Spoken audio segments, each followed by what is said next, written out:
चल एक सवाल दिए थे कि m मास का ब्लॉक था, इसको नेचुरल लेंथ से हम छोड़ दिए थे, स्प्रिंग कांस्टेंट क्या था k, तो ये मैक्सिमम किस हाइट तक नीचे जाएगा, ये ऐसे बोलो कि मैक्सिमम कितना नीचे जाएगा, maximum extension in the spring की बात कर रहे थे, बोल रहे थे ना, maximum extension in the spring. कोई ट्राई किया था? कितना आंसर? भी कहाँ? क्या? -2 mg के। 2 कैसे आ गया आंसर में?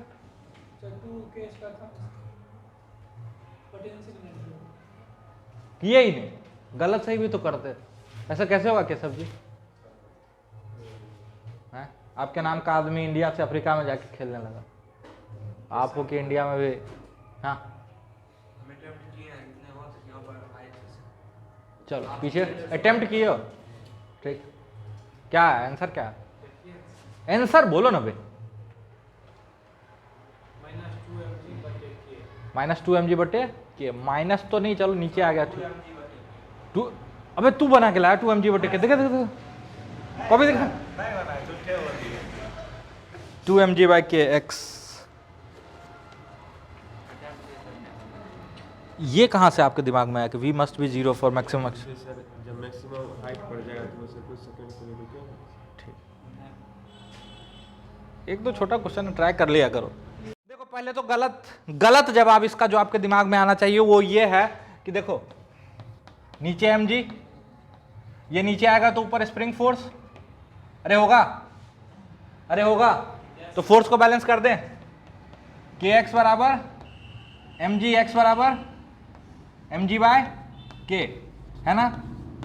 गलत सॉल्यूशन, ये गलत सॉल्यूशन है, लेकिन ये आना चाहिए था आपके दिमाग में, एटलीस्ट ये आना चाहिए था। अरे सिंपल सा फंडा, तो तू कहां से आ गया तेरे आंसर में बे? कहीं से छाप लिया तो? क्यों एनर्जी में क्यों गया? फोर्स को नहीं बैलेंस किए? एनर्जी में क्यों गए? फोर्स बैलेंस क्यों नहीं किए? क्यों सर? वर्क एनर्जी पढ़ रहे है कि नहीं सर? पढ़ रहे हैं वर्क एनर्जी, तो जरूर एनर्जी बैलेंस करना होगा, है कि नहीं?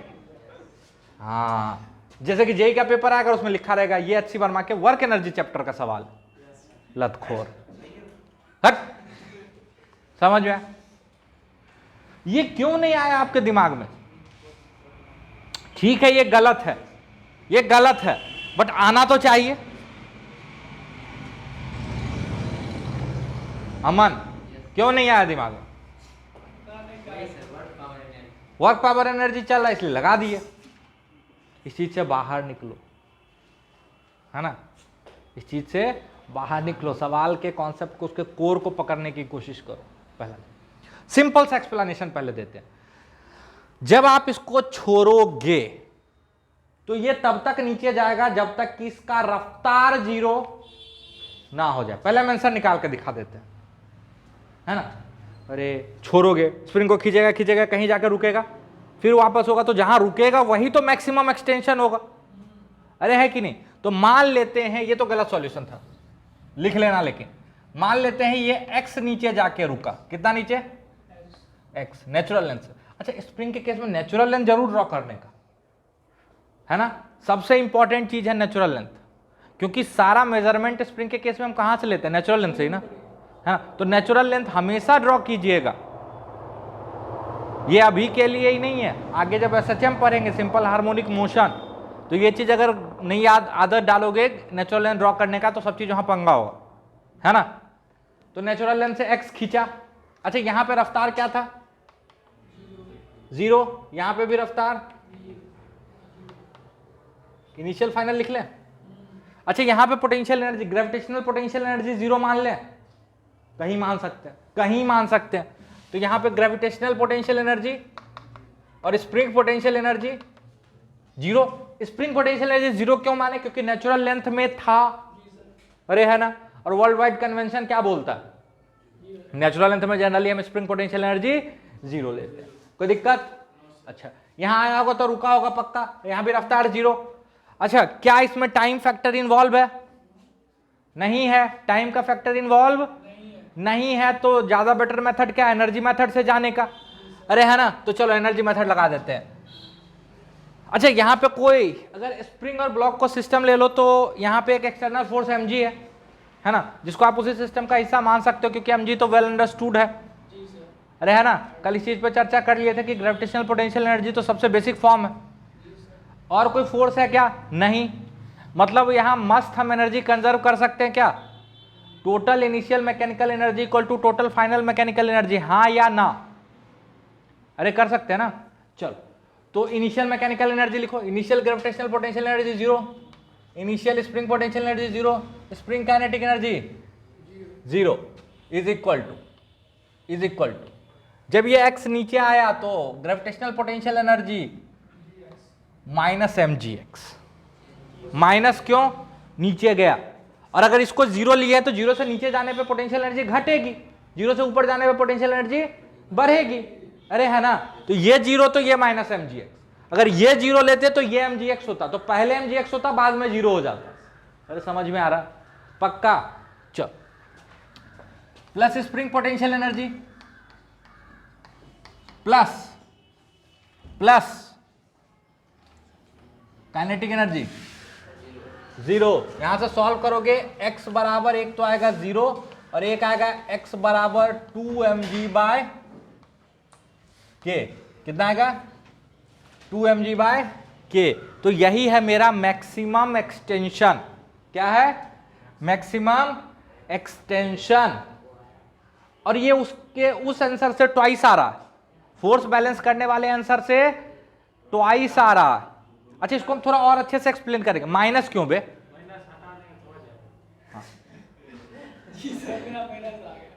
खुश क्यों आया? कुछ पता ही नहीं था, बस आ गया, है कि नहीं? चलो समझ में आया। तो अगर इस आंसर से कंपेयर करो तो इससे दोगुना नीचे तक जा रहा, मतलब आप अगर mg/k बोल रहे तो जा रहा 2mg/k। अच्छा क्यों जा रहा वो भी हम थोड़ा सा समझाएंगे, और वो भी फोर्स एनालिसिस से समझाएंगे। किससे? फोर्स। एनर्जी से तो सीधा सीधा आंसर आ गया ना, फोर्स एनालिसिस से भी समझाएंगे कि ये सही है ना। फोर्स एनालिसिस से हम समझाएंगे कि ये जो है ना, जहां पे फोर्स बैलेंस हो रहा है वहां पे ये रुकेगा नहीं, उसके और नीचे जाएगा। ये हम फोर्स एनालिसिस से अभी आपको समझाएंगे, ठीक है? थोड़ा सा कष्ट होगा, उसके लिए परेशान होने वाली बात नहीं है। ये सबको समझ में आ गया? जल्दी से पहले तो ये आंसर लिख लो आप, है ना। तो किसी भी ब्लॉक को नेचुरल लेंथ से छोड़ोगे तो ये कितना नीचे जाके रुकेगा? 2mg/k। अबे रटने का नहीं, समझ में आया? पक्का। तो जल्दी से लिखो, फिर फोर्स एनालिसिस करेंगे इस पर।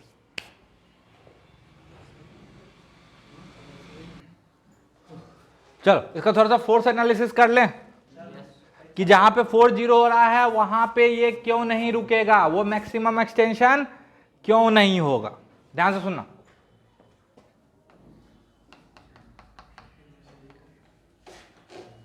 अभी ये नेचुरल लेंथ पे कहां है? ओए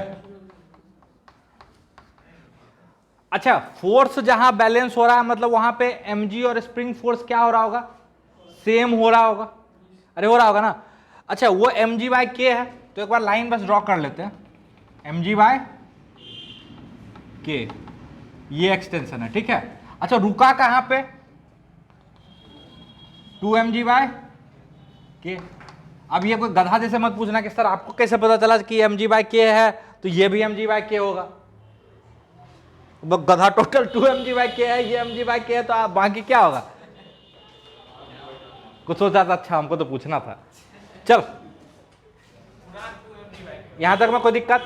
अच्छा जब छोरे हो तो स्प्रिंग फोर्स कितना? बिल्कुल ध्यान से सुनना। स्प्रिंग फोर्स क्या है? 0। और नीचे इस पे फोर्स है mg, तो इसका नेट एक्सेलेरेशन किधर है? नीचे, जिधर नेट फोर्स है। जिधर नेट फोर्स है यानी यहां पे कुछ एक्सेलेरेशन ऐसे है इस पॉइंट पे। अरे है ना। और थोड़ा सा बड़ा एरो दिखा लेते हैं, बिल्कुल ध्यान से सुनो। जब ये थोड़ा सा नीचे आया तो अब कुछ स्प्रिंग फोर्स लगा। अच्छा रफ्तार अब किधर? नीचे की तरफ।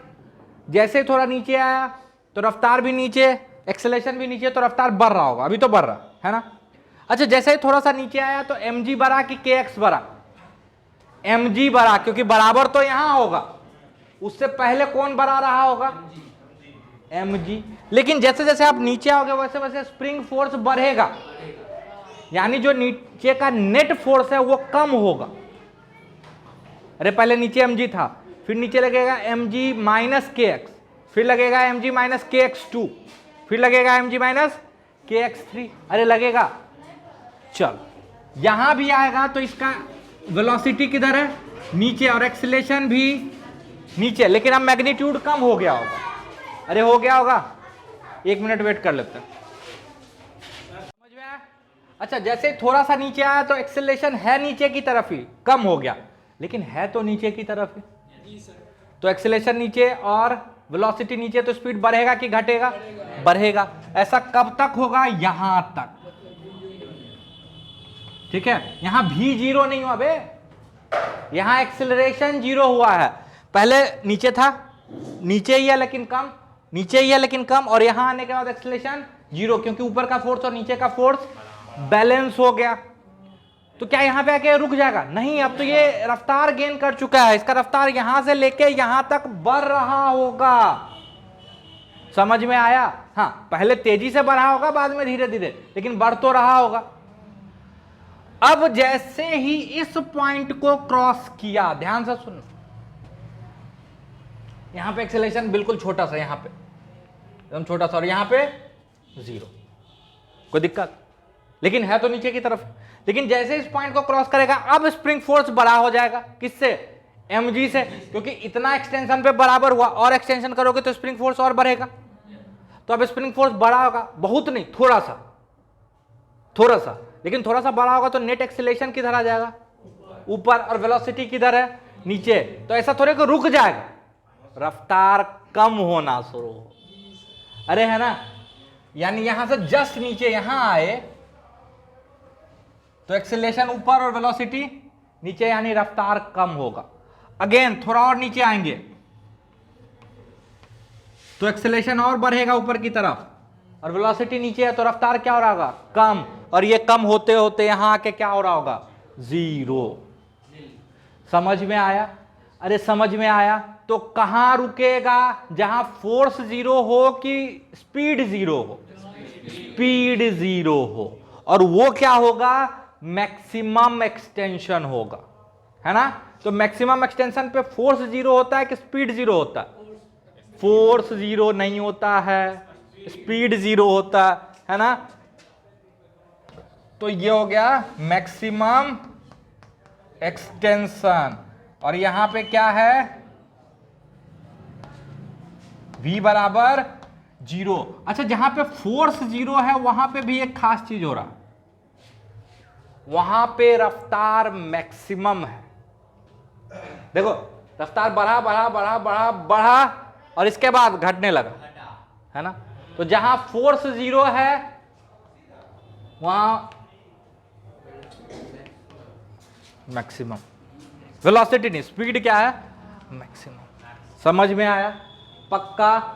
लॉजिक के साथ समझ में आया? हर पॉइंट लिखो अच्छे से, है ना? कि नेचुरल लेंथ तक, सॉरी ये नेचुरल लेंथ है, ये क्या है? Force zero point. Force zero point को ही इक्विलिब्रियम पॉइंट बोलते हैं। क्या बोलते हैं?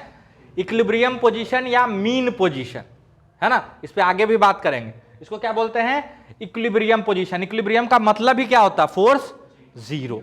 याद आ रहा है? तो इक्विलिब्रियम पोजीशन तक क्या होगा? वेलोसिटी और एक्सीलरेशन नीचे है तो रफ्तार बढ़ता जाएगा बढ़ता जाएगा बढ़ता जाएगा, और इसके जस्ट बाद क्या हो जाएगा? एक्सीलरेशन ऊपर और वेलोसिटी नीचे, तो रफ्तार घटेगा घटेगा घटेगा, और यहां आके जीरो हो जाएगा। तो मैक्सिमम एक्सटेंशन कहां होगा? जहां फोर्स जीरो हो कि जहां रफ्तार जीरो हो? जहां रफ्तार जीरो। समझ में आया? पक्का? इन सारी चीजों को जल्दी से नोट करो।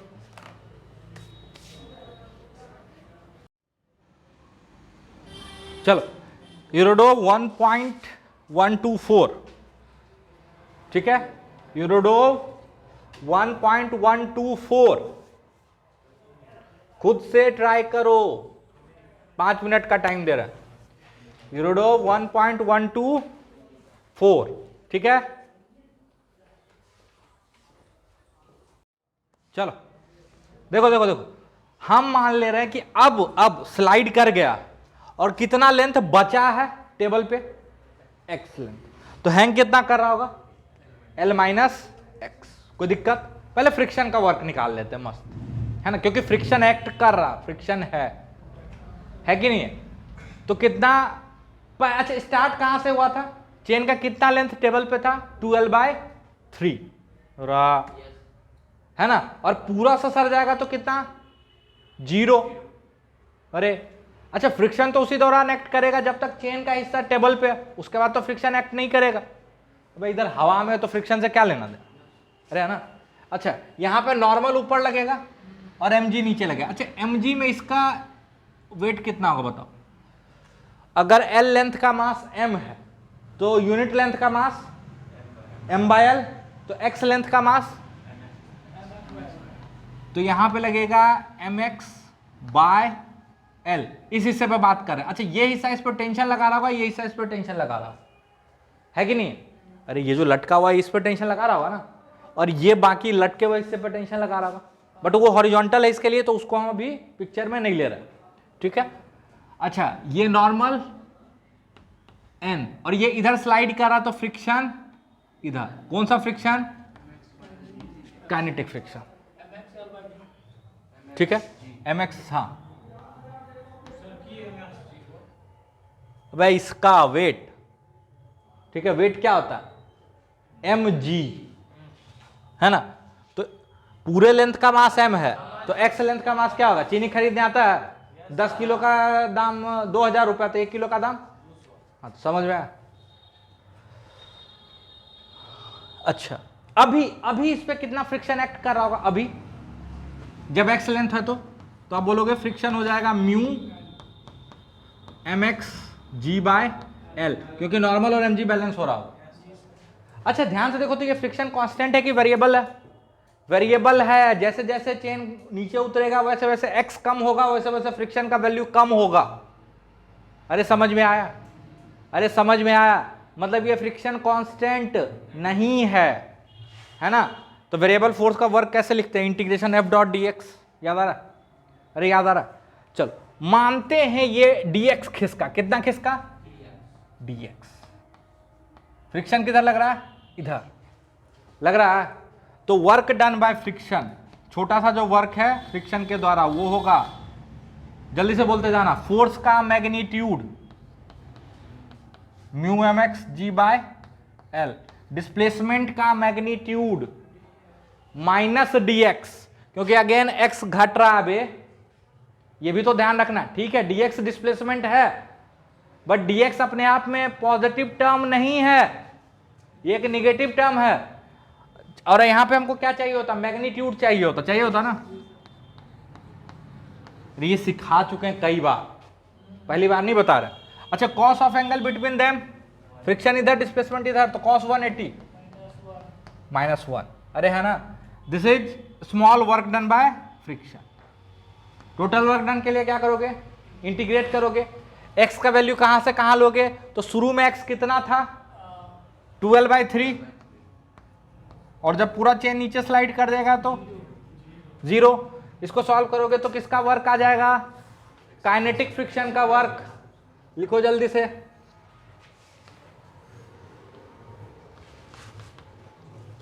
यहां पे हो जाएगा ये माइनस खत्म, म्यू mg/l बाहर ले लो, म्यू mg/l, कोई दिक्कत? अरे है ना। x dx का इंटीग्रेशन हो जाएगा x² x²/2, और लिमिट 0 से, सॉरी 12/3 से 0 है, तो ऐसा करते हैं माइनस साइन पहले ही लगा देते हैं और लिमिट उल्टा कर देते हैं। अरे है ना, 0 से 12/3। ये कैसे आप कर लिए सर? बता चुके हैं, प्रॉपर्टी ऑफ डेफिनिट इंटीग्रेशन में, है ना। तो वर्क डन बाय फ्रिक्शन जो आ जाएगा वो आ जाएगा माइनस म्यू mg/l, 2 बाहर ले लो, और ये हो जाएगा l², तो ये हो जाएगा 4l²/9, 2 से 2 कट जाएगा और l से l कट जाएगा, तो वर्क डन बाय फ्रिक्शन कितना आ जाएगा? Minus mu mg/9। अरे होगा, अरे होगा, अरे होगा। अच्छा और कौन कौन सा फोर्स लग रहा है? हाँ हाँ हाँ हाँ हाँ हाँ हाँ, ठीक ठीक, नहीं ठीक है, सही बोल, फिर बाद में पूरा कैलकुलेशन गलत हो, अच्छा है अभी बोल दिया। अरे समझ में आया, ये है वर्क डन बाय फ्रिक्शन। अच्छा और कौन कौन सा फोर्स लग रहा है? नॉर्मल, नॉर्मल का वर्क 0 होगा, देखो हर जगह नॉर्मल और चेन का डिस्प्लेसमेंट परपेंडिकुलर है, अरे है ना, हे भगवान। अब इधर वाला चेन का डिस्प्लेसमेंट मत मैच कर लेना, बोलना सर नॉर्मल इधर और डिस्प्लेसमेंट इधर, नहीं, किसका displacement? Point of application of force.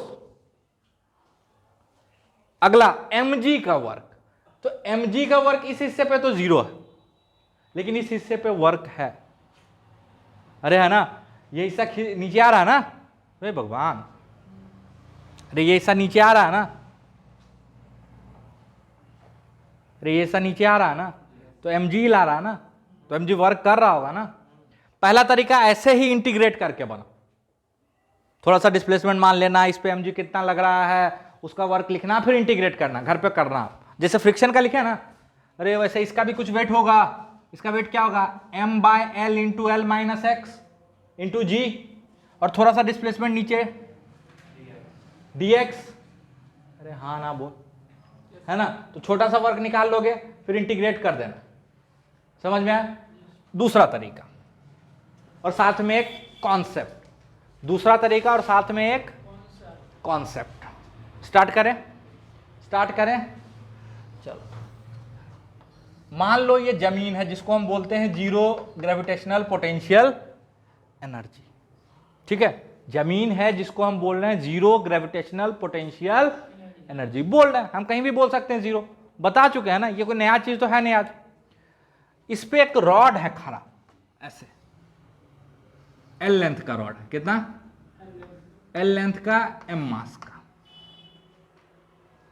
ठीक है, एल लेंथ का, एम मास का।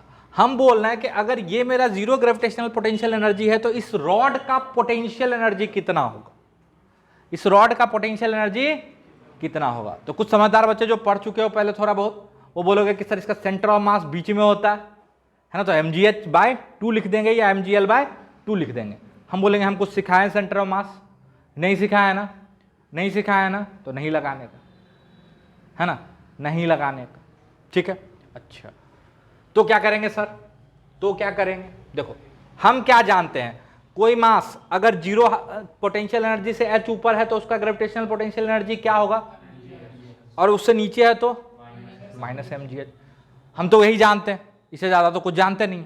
तो ऐसा करते हैं, इस पे एक छोटा सा टुकड़ा यहां से x दूरी पे जाके, है ना, एक छोटा सा टुकड़ा। अच्छा साथ में यहाँ पे आप एलिमेंट लेना भी सीख रहे हो, आपको पता नहीं चल रहा, एलिमेंट लेना सीख रहे हो, अरे ना, जैसे इसमें टुकड़ा लिए थे अभी, अब इसमें एलिमेंट ले रहे हैं।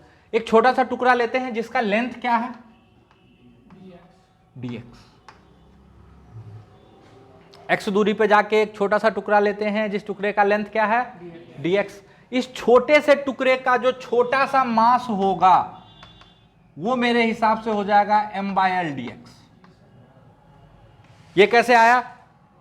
बस चीनी खरीदना बेचना, अरे है कि नहीं, एल लेंथ का मास m है तो वन लेंथ का मास m/l है, तो dx लेंथ का मास m/l dx है, गुड। अच्छा इस छोटे से टुकड़े का छोटा सा पोटेंशियल एनर्जी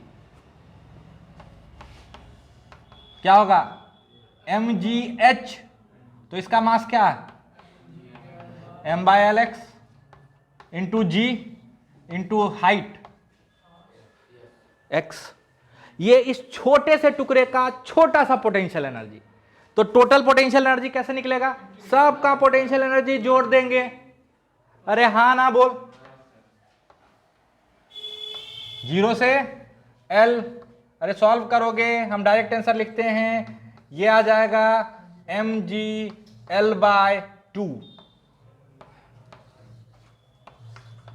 समझ में आया? अरे समझ में आया, समझ में आया? कुछ रटने वाला बात था यहाँ, नहीं था ना? सेंटर ऑफ मास वाला कोई कॉन्सेप्ट लगाए? नहीं लगाया ना, जब तक नहीं पढ़ाए तब तक सेंटर ऑफ मास बोलना भी नहीं। नहीं जैसे उनको थोड़ा बहुत पता हो,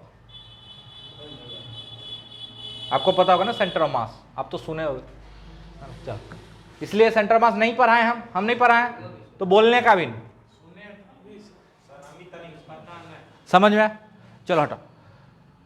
अच्छा यही सोचो, अगर हम यहां जीरो हाइट ले लेते, जीरो ग्रेविटेशनल पोटेंशियल एनर्जी ले लेते, तो इस रॉड का पोटेंशियल एनर्जी क्या होता? Minus mgl/2। अरे समझ में आया? समझ में आया? अच्छा वर्क डन बाय ग्रेविटी, एक तो इंटीग्रेशन से निकाल लोगे। अच्छा ग्रेविटी कैसा फोर्स है? कंजर्वेटिव फोर्स है। तो negative of the work done by gravity equal to change in gravitational potential energy. अरे change in gravitational potential energy बराबर negative of the work done by gravity. ये कहां से आया? तो डेफिनेशन है भाई। अच्छा हमको क्या निकालना है? Work done by gravity. तो वर्क डन बाय ग्रेविटी क्या हो जाएगा?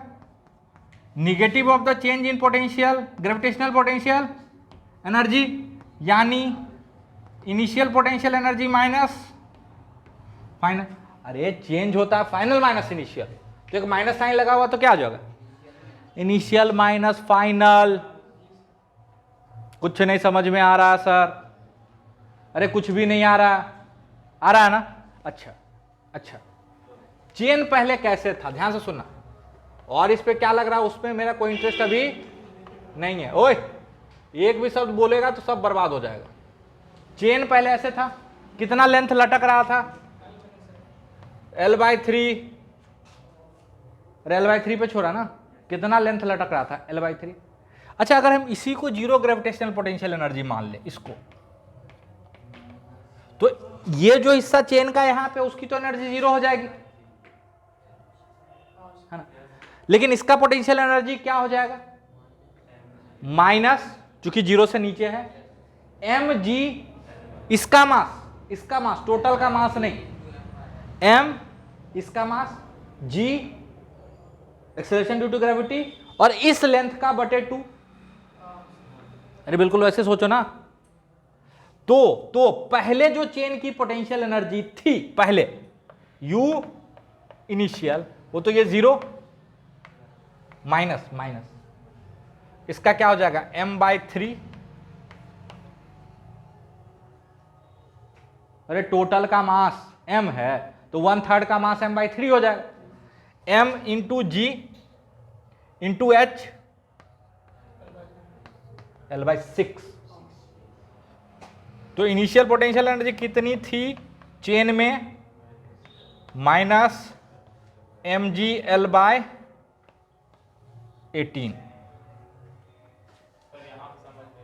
कहां नहीं है ये जीरो? अबे इस लेवल को जीरो मान लिए, इनिशियल पोटेंशियल एनर्जी चेन का,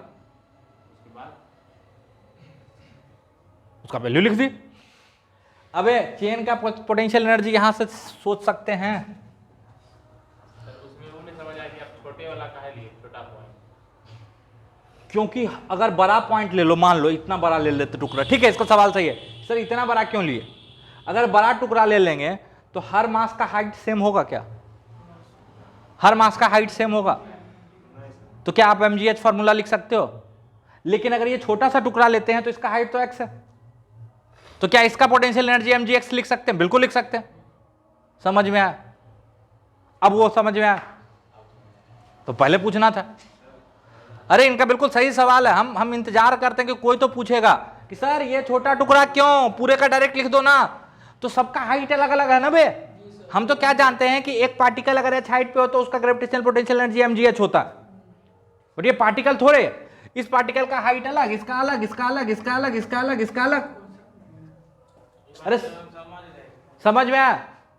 अरे समझ में आया?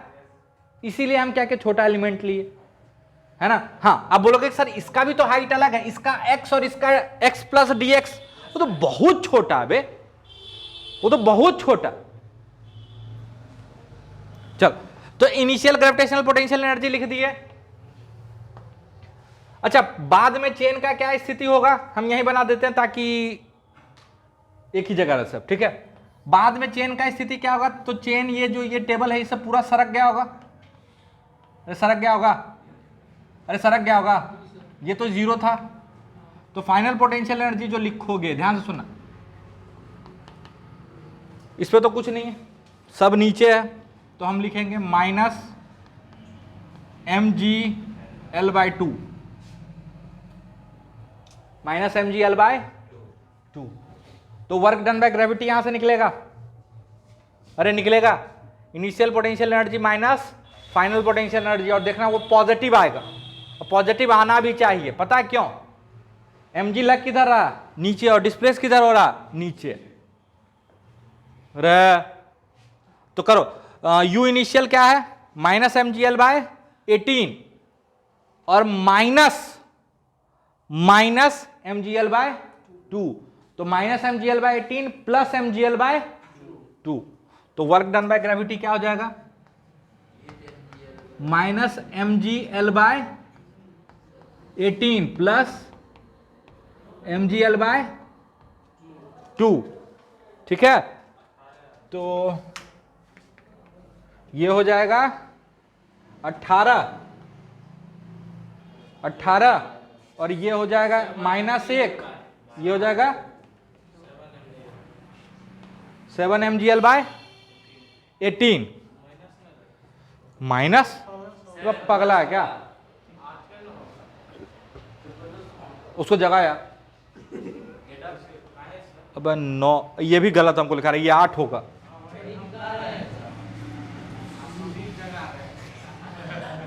ये हम ही को गलत करवा दिया। 8 mgl/18 और फ्रिक्शन का वर्क डन क्या था? -2 म्यू mgl/9। ठीक है, अरे ठीक है, तो किसका किसका वर्क निकल गया? Work done by friction, work done by gravity, normal का वर्क डन 0 और टेंशन का वर्क डन 0। जितना इस पे पॉजिटिव करेगा उतना इस पे निगेटिव करेगा, पूरे सिस्टम पे 0 हो जाएगा। ये सीख चुके हैं। हाँ, एक हिस्से पे पॉजिटिव कर रहा होगा, एक हिस्से पे निगेटिव कर रहा होगा, तो टोटल 0 कर रहा होगा। अरे समझ में आया? समझ में आया? तो वर्क एनर्जी थ्योरम लिखोगे। अच्छा, पूरा चेन एक ही रफ्तार से चलेगा कि अलग अलग रफ्तार से? एक ही रफ्तार से, है ना? तो काइनेटिक एनर्जी सीधा सीधा क्या लिख सकते हैं? हाफ mv², जहां m चेन का मास और v चेन का स्पीड। तो लिखो work done by gravity plus work done by normal plus work done bye kinetic friction plus work done by tension बराबर चेंज इन काइनेटिक एनर्जी, है ना? Solve करोगे आंसर आ जाएगा। ठीक है, सॉल्व करो जल्दी से।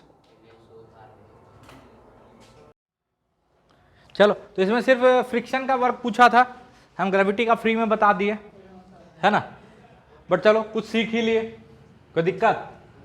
समझ में आया? अच्छा, अब बोलोगे सर फ्रिक्शन का वर्क निकल कैसे रहा है? म्यू तो दिया नहीं है। बिल्कुल म्यू दिया है, ध्यान से देखना, बिल्कुल म्यू दिया है। ये जो चेन है ये कब स्लाइड करने लगता है बताना आप? 1/3 जब हैंग कर रहा, तो उस समय ध्यान से देखोगे, अगर इसका फ्री बॉडी डायग्राम बनाओगे तो इधर टेंशन T, इधर mgl/3। अरे हाँ ना बोलना। अच्छा, इस पे नॉर्मल एन, नीचे 2 mgl/3, तो इधर फ्रिक्शन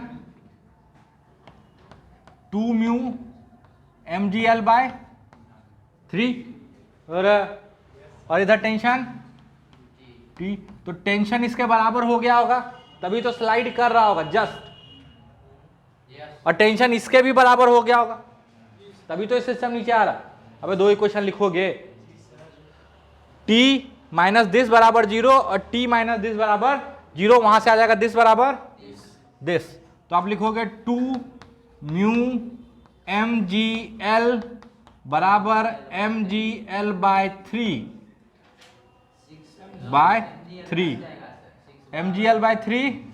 mgl/3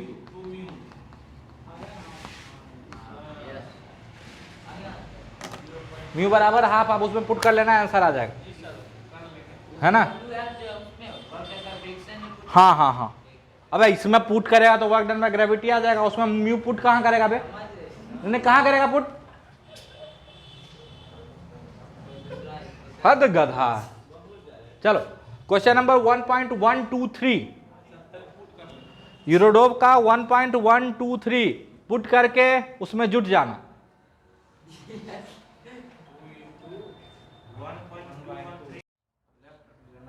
इधर भी कर सकते हैं, आंसर सेम आ करके देख लेना, सेम आ जाएगा, उससे कोई पंगा नहीं है, उससे कोई पंगा नहीं। आप उल्टा करके घर पे देख लेना, ठीक है। जब हॉरिजॉन्टल बोला है ना तो आप बोलोगे सर इधर खींचे क्यों, पुश कर देते, करके देख लेना। अरे कॉपी कलम चलाओ ना, इसलिए तो बोलते हैं उल्टा चला के देख लो। हम बार बार क्यों बोलते हैं गलती करके सीखो, ये सब चीज पूछने का नहीं होता। क्या हुआ, अच्छा हम उल्टा ही लेके देखते हैं क्या होगा, आंसर गलत आएगा, गलत आएगा। यही चीज आप में नहीं था सर, अगर आप कैसे समझे इधर ही, हम तो बोल रहे तुमको उल्टा लेके देखो वही आंसर आएगा फिर भी। चलो ध्यान से देखना, बोल रहा है कि मिनिमम फोर्स बताओ कि जब इसको खींचे हैं, इसको खींचे हैं ताकि ये भी मूव कर जाए, ताकि ये भी मूव कर जाए। कोई दिक्कत? गलत सॉल्यूशन, पहले हम बोलते हैं गलत सॉल्यूशन जो आप सोचोगे। आप बोलोगे इधर एफ लगा रहे हैं, जब इसको इधर खींच रहे हैं तो इस पे फोर्स पीछे लग रहा होगा कितना, μ1 m1 g, और इधर स्प्रिंग kx, इधर kx, इधर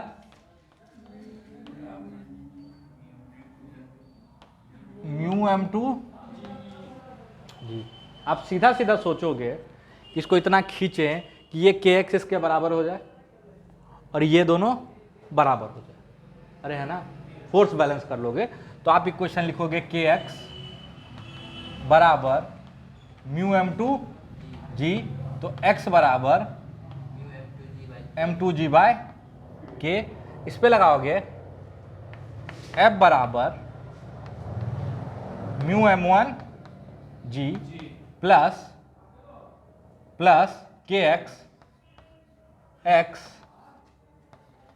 म्यू m2g बाय k, तो k कट जाएगा, बचेगा mu G into m1 plus m2। ये आपका फोर्स आया जिसपे कि ये ब्लॉक चलने लगेगा।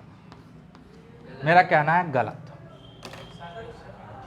मेरा कहना है गलत, ठीक है। पहले ये लिख लो, अबे लिख के, क्योंकि इतना तो कम से कम आपके दिमाग में आना चाहिए था ना, एटलीस्ट इतना तो आपके दिमाग में आना चाहिए था। छूटा तो इसमें भी 4 फोर्स है, दोनों का नॉर्मल, दोनों का mg, बट उसका जरूरत नहीं था हॉरिजॉन्टल में, इसलिए नहीं लिखे। समझ में आया? ये चीज तो आपके दिमाग में आना चाहिए था ना कि अच्छा जब स्प्रिंग को खींचोगे तो स्प्रिंग किधर फोर्स लगाता है, टुवर्ड्स नेचुरल लेंथ। स्प्रिंग जब खींचा है तो इधर वाले को इधर खींचता है, इधर वाले को इधर, it always acts towards natural length. अब स्प्रिंग खींचेगा तो स्प्रिंग इस पर फोर्स नहीं लगाएगा, अब क्या हो जाता तुमको? अच्छा मतलब आपका ये कहना है, आप वही इंसान हो जो ये कहते हो कि सर जब इसको हम धक्का देंगे तो ये फोर्स इस पे भी लगता, वही हो ना आप? नहीं कर रहे हो तो फिर आप क्यों बोल रहे कि जब ये फोर्स इस पे नहीं लग रहा तो इस पे कैसे लगेगा? अबे स्प्रिंग इसके कांटेक्ट में है, स्प्रिंग फोर्स किधर लगता है? It acts towards natural length, और अगर स्प्रिंग खींचा है तो इसका नेचुरल लेंथ इधर होगा ना। आप क्या सोचते हो स्प्रिंग एक ही तरफ खींच सकता है? अगर एक स्प्रिंग ऐसे कहां रह गया, ये सवाल करवाए, इसीलिए हम दोनों तरफ खींच के एक सवाल करवाए थे कि एक आदमी दोनों तरफ खींचा था स्प्रिंग को, याद आ रहा? तो ये स्प्रिंग अगर ऐसे खींच के यहां ले गए और इधर से भी एक आदमी खींच के यहां ले गया तो ऑब्वियसली इस हिस्से पे इधर लगेगा फोर्स और इस हिस्से पे इधर लगेगा। इसको लेकिन खींचे नहीं ना m2 मास, नहीं बता सकता, आई कांट हेल्प। और किसी को ये डाउट है क्या? ठीक,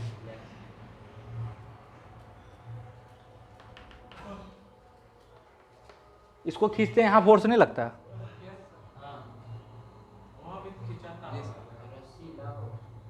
लगता कुछ हो जाता क्या तुमको?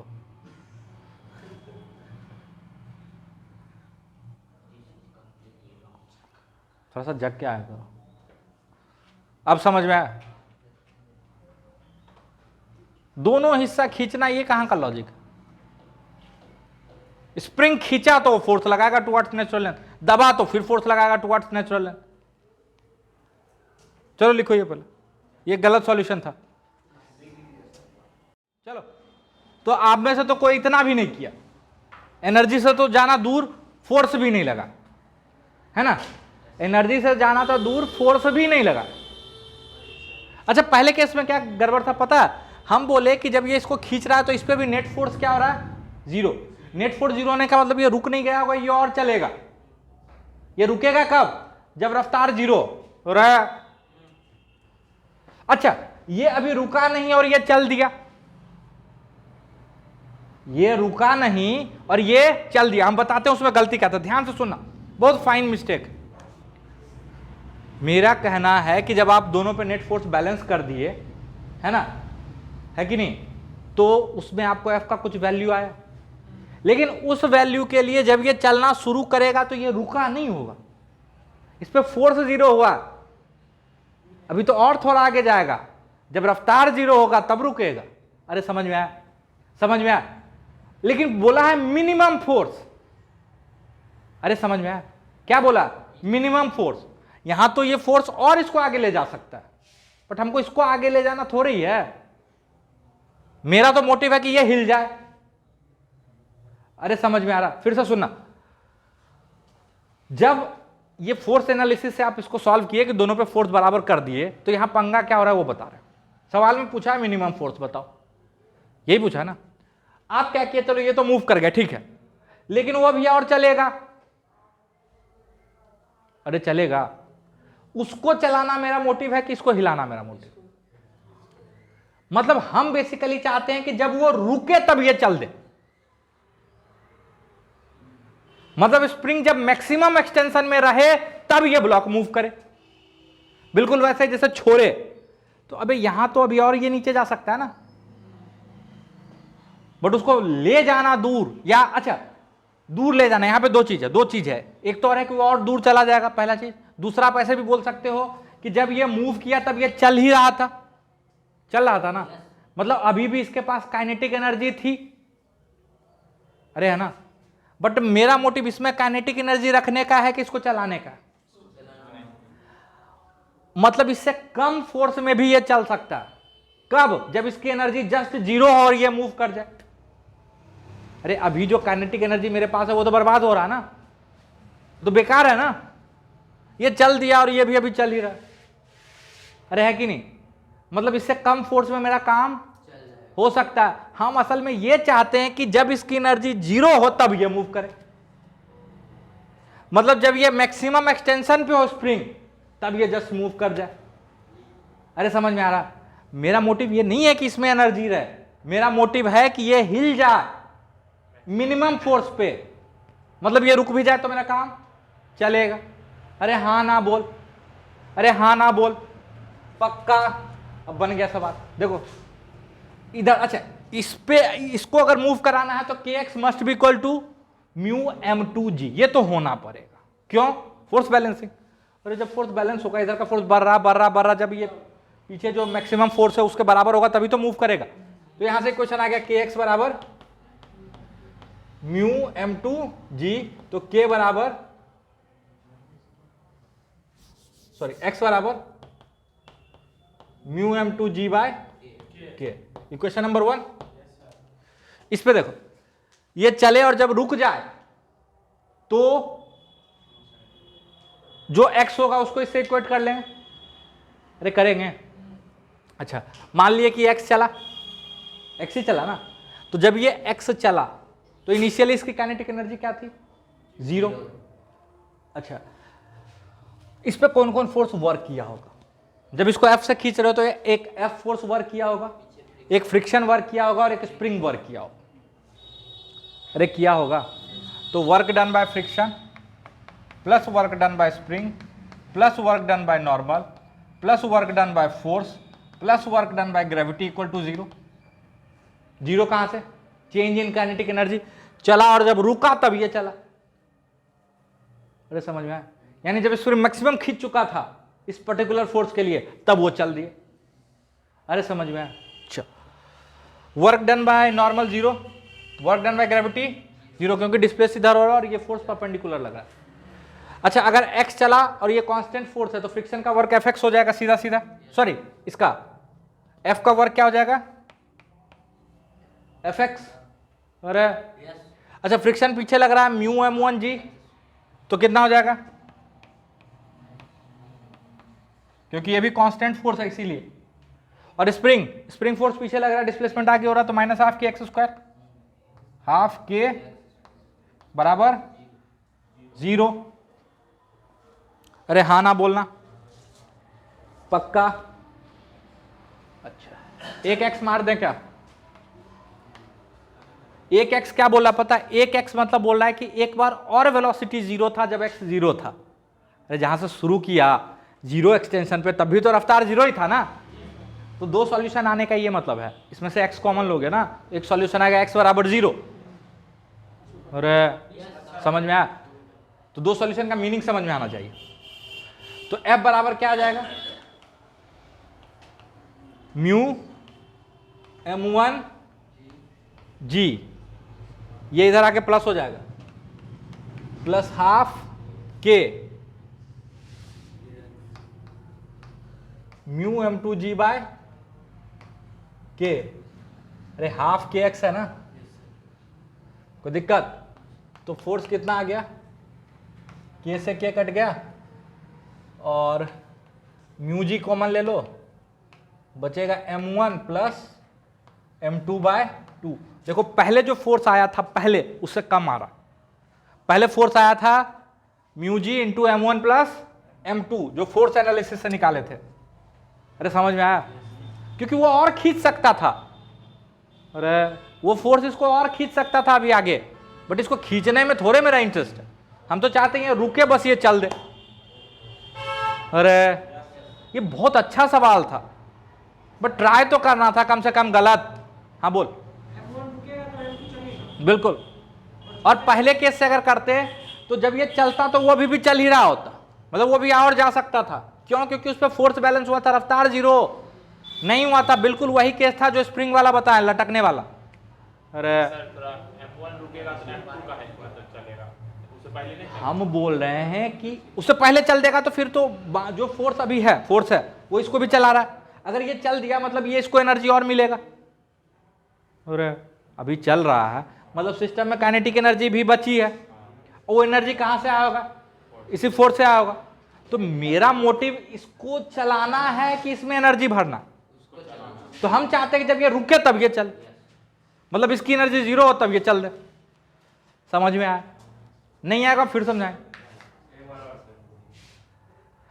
अगर आप फोर्स लगा रहे हो जब दोनों जगह बैलेंस हो जाए और ये चल दे, उस केस में क्या होगा कि इस पे फोर्स 0 हुआ। अच्छा, ये पहले से चलना शुरू किया था, चला चला चला कुछ खींचा और फोर्स जब बैलेंस हुआ तो ये चला। अच्छा, फोर्स बैलेंस हुआ तो ये रुक थोड़े ही जाएगा। फोर्स बैलेंस का मतलब होता है मैक्सिमम वेलोसिटी, अभी तो और चलेगा, मतलब अभी इसके पास काइनेटिक एनर्जी बची है। तो ये फोर्स क्या क्या किया? इसको भी मूव कराया और इसको काइनेटिक एनर्जी भी दे दी। अरे बट ये पूछा कि मिनिमम फोर्स जिससे कि बस ये मूव कर जाए, मेरा मोटिव है इसको मूव कराने का। तो क्यों ना हम इस फोर्स से इसको इतना ही खींचें कि ये जैसे रुके बस ये चल दे, मतलब इसका एनर्जी खत्म हो जाए। और वो एनर्जी असल में कहां गया होगा? स्प्रिंग को खींचने में चला गया होगा। समझ में आया? समझ में आया? तो उस समय जो फोर्स का वैल्यू है देखो कम आया, और कम आया ना। जब फोर्स एनालिसिस से किए थे तो वैल्यू आया था mu G into m1 plus m2। अरे ऐसा नहीं है कि उस पर नहीं चलेगा, उस पर भी चलेगा, बट उतने की जरूरत ही नहीं है। ये पूछ ही रहा है मिनिमम बताओ जिस पे ये चल दे। और पता उसमें कैसे होगा? जब उस फोर्स से आप खींचोगे तो ये रुकेगा और वो चलेगा। वो चलेगा तो कुछ दूर आके रुकेगा, तो स्प्रिंग दबेगा, फिर इसको पुश करेगा, तो ऑसिलेशन टाइप का होगा। समझ में? तो वो उसमें भी नहीं जा रहे, अभी उसमें जाने का मोटिव नहीं। समझ में? पक्का? पक्का? नोट डाउन करो। अच्छा होमवर्क लिख लो जो कर के आओगे कल। कल यहीं से डिस्कशन शुरू होगा मेरा, ठीक है, कल यहीं से मेरा डिस्कशन शुरू होगा। तो 1.141 यूरोडोव और HC Verma question number 43 work power energy का। हाँ क्वेश्चन नंबर 43, कोई दिक्कत? ओए 1.141 यूरोडोम और एचसी वर्मा 43, 2 क्वेश्चन है, 1 नहीं होता, गधा। समझ में आया?